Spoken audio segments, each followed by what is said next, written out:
সবুজ, আমার কিচ্ছু ভালো লাগতেছে না। যেমন করে হোক তুমি আজকের মধ্যে কাজ শেষ করবা। আমি চেষ্টা করব, যদি সুযোগ পাই তাহলে কাজটা আজকেই শেষ করব। হামিদের আমার তো ওয়ান টুর ব্যাপার, আর কাজটা এমনভাবে করতে হইব যেন কেউ না বোঝে কাজটা কে করছে।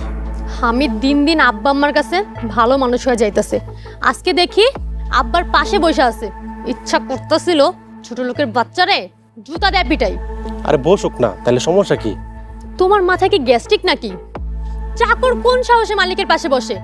আমরা হইলাম উচ্চ বংশের ধনী মানুষ। ফকিন্নির বাচ্চা যদি পাশে বসে ইজ্জত থাকে?